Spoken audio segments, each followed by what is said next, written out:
نفس کے شر سے اور شیطان سے کیسے بچا جا سکتا ہے؟ اگر آپ کے عمل کا امام امر الہی ہے تو آپ نفس سے بچ گئے۔ اگر عمل کا امام تمہاری اپنی ذاتی انا ہے تو تم شر نفس سے بچ نہیں سکتے۔ شیطان کی تعریف یہ ہے کہ وسوسہ ڈالنا، دین میں وسوسہ، کدھر کو جانا ہے، رہنا تو ادھر ہی ہے، وسوسہ ہوتا ہے۔ زندگی کو اللہ کے حکم سے علیحدہ خیال دینا، حالانکہ آپ کو پتا ہے کہ آپ ایک خاص اپوائنٹڈ ٹائم پر دنیا میں آئے اور ایک پری ڈیسٹائنڈ ٹائم کے بعد آپ چلے جائیں گے۔ ایک خاص دن مقرر ہے اور یہ 2 دن مقرر ہیں، ایک کے اندر آنا اور پھر جانا، درمیان میں پھر کیا آزادی ہے؟ پہلے بھی پابند اور جانے کے لیے بھی پابند۔ اگر آپ اللہ کی رضا کے مطابق عمل شروع کر دیں گے تو پھر نفس جو ہے آپ پر عمل نہیں کرے گا اور شیطان سے آپ محفوظ رہیں گے۔ اور اگر غرور نہیں ہے اور اگر آپ لوگوں پر کمپیریٹیولی اپنا آپ ایسرٹ نہیں کرتے تو آپ شیطان سے بچ گئے۔ اگر آپ باپ کے سادہ لو ہونے کے باوجود اس کا حکم پورے طور پر مانتے ہیں تو سمجھو کہ شیطان آپ پر غالب نہیں آئے گا۔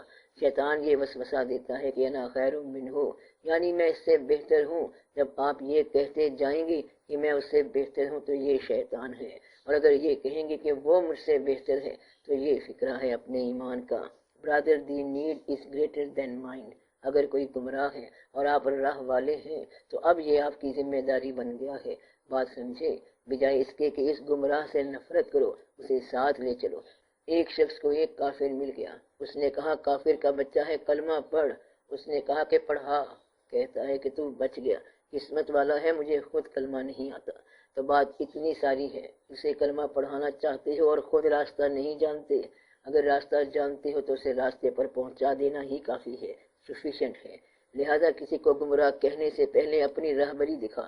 جو شخص دوسرے کو گمراہ کہتا ہے اور راستہ نہیں دکھاتا وہ خود گمراہ ہے۔ کہتا ہے تم اندھیرے میں ہو، وہ کہتا ہے کہ چراغ صاحب بولو، تم چراغ بولتے نہیں ہو اور اسے کہتے ہو کہ تو اندھیرے میں ہے، پہلے تو روشنی دکھا۔ اگر تو کہتا ہے کہ ظالم ہے، اگر اس کو پتہ نہیں تجھے پتہ ہے تو اسے بتا دے۔ کہتا ہے کہ میں خود بھی نہیں جانتا، اس لیے ان باتوں کا خیال رکھو۔ شیطان سے بچنے کا آسان طریقہ ہے کہ یہ فکرہ دل میں نہ آئے کہ نہ خیر منہ، میں اس سے بہتر ہوں۔ شیطان سے بچنے کا آسان طریقہ یہ ہے کہ جس نعمت پر تمہیں فخر یا خوشی ہوتی ہے اس نعمت کو لوگوں کے استعمال میں آنے دو۔ اگر تم پیسے والے ہو تو اپنا پیسہ غریبوں کے کام آنے دو۔ اس طرح شیطان سے بچ جاؤ گے۔ شیطان وسوسہ پیدا کرے گا، آپ کے دین میں آپ کا اعتبار ختم کر دے گا۔ شیطان عام طور پر ایک آدمی کے روپ میں ہوتا ہے جو تمہیں ٹکل کرتا رہتا ہے، اس کو چھوڑو۔ شیطان سے بچنے کا آسان طریقہ ہے ذکر۔ کہتے ہیں کہ ذکر ایک ایسی چیز ہے، ذکر میں انہماک ایک ایسی چیز ہے کہ شیطان بھاگ جاتا ہے اور نفس بھی کنٹرول ہو جاتا ہے۔ نفس کو کنٹرول کرنے کا تزکیہ نفس کا آسان طریقہ کیا ہے؟ ذکر میں گم ہو جانا۔ تیری یاد میں ہوا جب سے گم، تیرے گم شدہ کا یہ حال ہے کہ نہ دور ہے نہ قریب ہے، نہ فراق ہے نہ وصال ہے۔ پھر اس کی یاد میں ایسا گم ہوا کہ نفس کی بات ختم ہو گئی۔ تو جب تک آپ کسی کی یاد میں اور خیال میں گم نہیں ہوتے ہیں نفس سے بچنا مشکل ہے۔ نفس سے آپ یکتائی کے ذریعے بچتے ہیں، یکسوئی کے ذریعے بچتے ہیں۔ ایسا آدمی جب جا رہا ہوتا ہے تو اس کو باقی چیزوں کا پتہ ہی نہیں ہوتا۔ دیکھا تم نے دنیا میں کتنے گناہ ہو رہے ہیں؟ وہ کہتا ہے مجھے پتہ ہی نہیں، مجھے صرف اللہ کا خیال ہے۔ ایک بزرگ پیغمبر کی بات سنو، نوح علیہ السلام کے بارے میں کہتے ہیں کہ آپ کی زندگی 900 سال یا 1100 سال تھی، 1400 سال بھی لکھتے ہیں۔ جب آپ کے پاس اسرائیل علیہ السلام آئے کہ یا نوح میں جان لینے کے لیے حاضر ہوا ہوں، تو انہوں نے کہا کہ تشریف لے آؤ۔ اسرائیل نے پوچھا زندگی کی کوئی بات بتائیں، اتنی آپ نے عمر پائی ہے، اللہ تعالیٰ نے آپ کو بڑی زندگی عطا فرمائی، تو زندگی کی کوئی خاص بات بتائیں۔ آپ ایک درخت کے نیچے کھڑے تھے، وہاں سے دھوپ میں ہو گئے۔ پھر کہتے ہیں کہ زندگی اتنی ساری تھی کہ درخت کے نیچے بیٹھے تھے اور پھر دھوپ میں آ گئے۔ اور سچ پوچھو تو ہم نے یہ تیرے انتظار میں گزاری ہے، یعنی وہ سارے سال تیرے انتظار میں گزارے ہیں۔ کہتے ہیں کہ نوح علیہ السلام نے زندگی میں مکان نہیں بنایا کہ جانے زندگی کب ختم ہو جائے۔ آپ بات سمجھے؟ زندگی جو ہے وہ اس کے انتظار میں ایسے ہو کہ کسی بھی وقت دروازہ کھڑکے اور وہ آ جائے۔ جب آپ اس کے انتظار میں تیار ہوں تو سمجھ لو شر نفس سے بچ گئے۔ جب وہ اچانک آ کے جھپٹے گا تو آپ شر نفس میں مبتلا ہوں گے۔ اگر آپ زندگی چھوڑنے کے لیے تیار ہیں تو آپ بچ گئے، اگر زندگی چھین لی جائے تو آپ ابھی بچے نہیں۔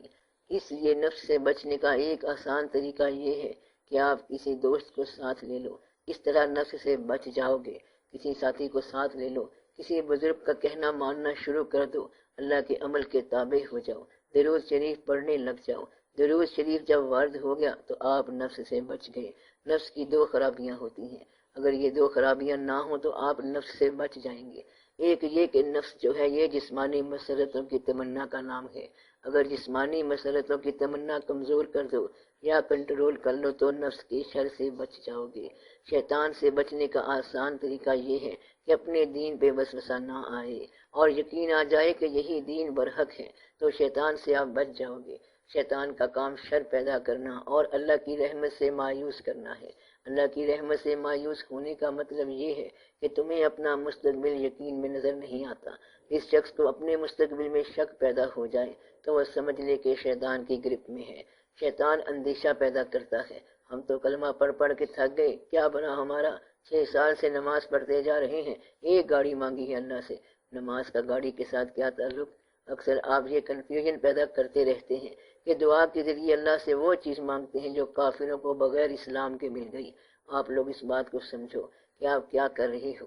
کافروں کو تو اسلام کے بغیر ہر چیز مل گئی ہے کیونکہ ان کے پاس سسٹم ایسا ہے، اور آپ وہ چیز حاصل کرنے کے لیے دعاؤں کا استعمال کرتے جا رہے ہیں۔ یا اللہ مجھے تو وہ چیز دے دے جو کافروں کو تو نے دی ہے۔ تو کافر والی بات کے لیے مومن کو اگر دعا مانگنی پڑ جائے تو سمجھو کہ ایمان کمزور ہو گیا۔ اس لیے ایمان والا یہ کہتا ہے کہ یا اللہ مجھے بچا ان آزمائشوں سے جن میں کافر مبتلا ہے، جو انہیں ایمان میں نہیں آنے دیتی۔ آپ وہی چیز مانگتے ہو تو پھر آپ کا ایمان کمزور ہوتا ہے۔ شیطان کا ساتھ بھی ہوتا ہے۔ شیطان آپ کا نام ہے، نفس آپ کا نام ہے، شر آپ کا نام ہے، اور ایک وقت میں رہنمائی بھی آپ کا نام ہے، اور پھر ایک وقت میں مالک بھی آپ کا نام ہے، مخلوق بھی آپ کا نام ہے۔ آگے چل کر جنت بھی آپ ہو، دوزخ بھی آپ ہو، گناہ بھی آپ ہو، ثواب بھی آپ ہو، کھیل آپ کا اپنا ہے۔ بیٹھے بیٹھے انسان خوش ہو گیا، آپ کا نام خوشی ہے، پھر رونے لگ گیا، آپ کا نام غم ہے۔ کہتا ہے آج بڑے عبادت والے بنے پڑے ہو، اب آپ کا نام تبرک ہو گیا۔ کبھی بڑا نیک بنا بیٹھا ہے اور کبھی بگلا بھگت بنا بیٹھا ہے، اب یہ منافق ہے۔ سارے نام آپ کے اپنے ہیں، تو قرآن پڑھنے سے پہلے اپنا نام رکھ لو، دل میں سوچ لو کہ تم ہو کیا، سچے ہو تو یہ سچا دین ہے، سچوں کے کام آئے گا۔ منافق ہو تو بچو اس سے، اس میں منافقوں کے لیے بڑی سزا ہے۔ اس دین سے پرے ہٹ جاؤ، یہ منافق کو مارے گا۔ کہتا ہے کہ میں مومن ہوں، سچ بولتا ہوں، امانت کا خیال رکھتا ہوں۔ مومن ہو تو دھیان کرنا، باقی مومنوں کے لیے دعا کرنا۔ کہتا ہے کہ ان سے تو میں نفرت کرتا ہوں، پھر تو بچ جا اس دین سے کیونکہ باقی مومن تمہیں قابل نفرت نظر آتے ہیں۔ تو کہتا ہے کہ میں اس میں اکیلا ہی رہوں، اور وہ جو مالک ہیں وہ لوگوں کو دین میں جمع کر رہے ہیں کہ یدخلون فی دین اللہ افواجا، ادھر سے وہ دین میں فوجیں اکٹھی کر رہے ہیں اور ادھر سے تم بھگا رہے ہو، وہ بلائے جا رہے ہیں اور یہ بھگاتا جا رہا ہے۔ یہ کہتا ہے کہ حضور پاک صلی اللہ علیہ وسلم کا کلمہ نہ پڑھنے والوں، حضور پاک صلی اللہ علیہ وسلم کا غیب کا علم نہ ماننے والوں، تمہاری زندگی بھی کیا ہے؟ الصلاۃ والسلام علیکہ یا رسول اللہ کسے سنا رہے ہو؟ اگر تم رسول اللہ صلی اللہ علیہ وسلم کو سناتے تو اور بات تھی، یہ تو تم کسی بندے کو سنا رہے ہو۔ یہ ہے ٹریجڈی آف ماڈرن ٹائمز۔ یہ کیا ٹریجڈی ہے؟ اگر کوئی نعت کہتا ہے تو کسی بندے کو سناتا ہے۔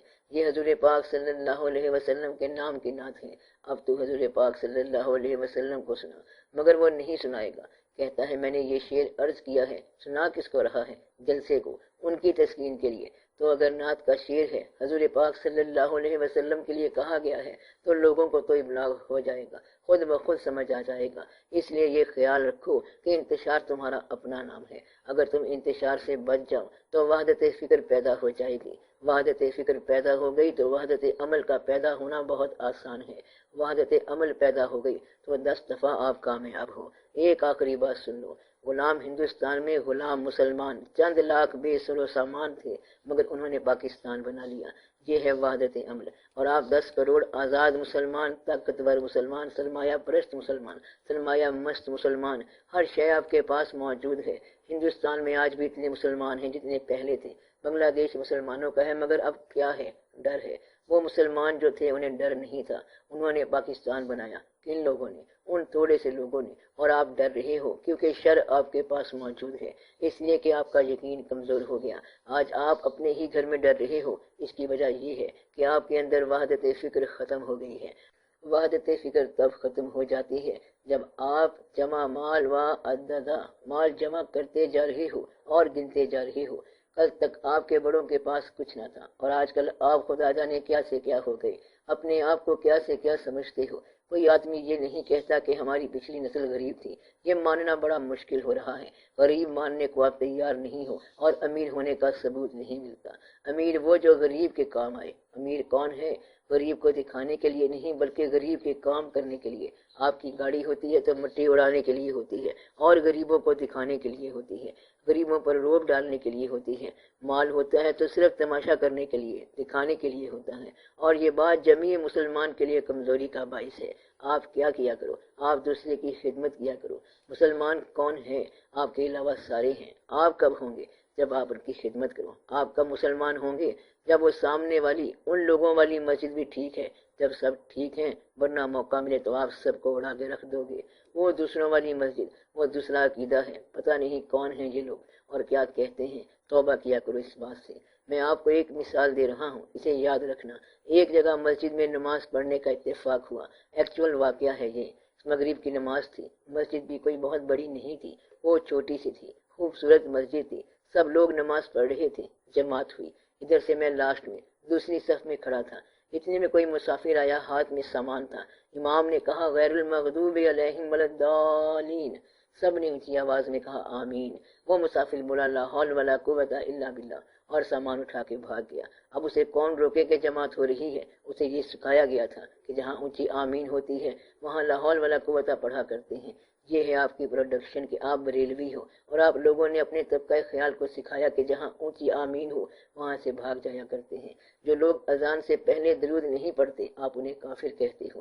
اگر اذان ہم حضور پاک صلی اللہ علیہ وسلم کی اتباع میں کہہ رہے ہیں تو جو اذان آپ کے زمانے میں کہی گئی وہی کہو۔ اگر اس وقت اذان سے پہلے درود کہا گیا تو آپ کہو۔ اگر جو اذان بلال رضی اللہ تعالیٰ عنہ نے کہی اس سے پہلے درود کہا گیا تو آپ کہو۔ تو جو بات کہی گئی ہے اس کے مطابق چلو، اس لیے نہ وہ اس بات میں آئیں اور نہ آپ اس بات میں آئیں۔ میں بار بار کتابوں میں لکھ کے آپ کو بتا رہا ہوں کہ مسجد سے لاؤڈ سپیکر نکال دو، مسجدیں آباد ہو جائیں گی۔ لاؤڈ سپیکر لگا ہوا ٹیپ ریکارڈر لگا کے گھر چلے جاتے ہیں۔ اکثر ایسا واقعہ ہو جاتا ہے کہ ٹیپ لگے ہوئے ہیں۔ کیا پرانے زمانے میں محلے کی مسجد کی آواز نہیں آیا کرتی تھی؟ ایک باریک سی آواز والا بابا پکارا کرتا تھا اور سب کو اذان کی آواز آتی تھی۔ سب کشاں چلے جا رہے ہیں۔ آپ کی رات پوری طرح سیر گاہوں میں گزرتی ہے، اس لیے آپ کے پاس وہ واقعہ نہیں ہے۔ صبح قرآن پڑھنے کی بجائے اخبار پڑھنے کی مصیبت ہوتی ہے۔ کیسے واقعات ہیں؟ پریزیڈنٹ رہتے ہیں کہ نہیں رہتے، پتہ نہیں جمہوریت آتی ہے کہ نہیں آتی، پتہ نہیں کیا ہونے والا ہے۔ اس بات کو سمجھو کہ کیا ہونا ہے اور کیا نہیں ہونا۔ چل سو چل کا میلہ ہے، ہر آدمی جو آ رہا ہے اس نے چلے جانا ہے۔ ان باتوں کا خیال رکھو تو شاید بہت سی آسانی پیدا ہو جائے۔ اب آپ دعا کرو کہ اللہ تعالیٰ آپ کو شیطان سے بچائے، اپنے دین پر بدگمانی کرنے سے بچائے۔ اللہ تعالیٰ آپ کو نفس کے شر سے بچائے۔ نفس کے شر کا مطلب ہے دنیا کی محبت سے بچائے۔ اللہ تعالیٰ آپ کو اپنے راستے پر چلائے۔ اللہ کے راستے کا مطلب کیا ہے؟ اللہ کے پسندیدہ لوگوں کا راستہ۔ اللہ اس راستے پر چلائے۔ اللہ تعالیٰ آپ کو اپنا پسندیدہ بندہ بنائے۔ اللہ تعالیٰ آپ کو اس دنیا میں سے آسانی کے ساتھ نکالے اور اپنی راہ پر چلا دے کہ آپ کو تکلیف بھی نہ ہو، اور ایسی زندگی عطا فرمائے کہ آپ بھی راضی رہیں اور اللہ کریم بھی راضی رہے۔ صلی اللہ تعالی علی خیر خلقہ و نور عرشہ سیدنا و مولانا حبیبنا و شفیعنا محمد و آلہ و اصحابہ اجمعین برحمتک یا ارحم الراحمین۔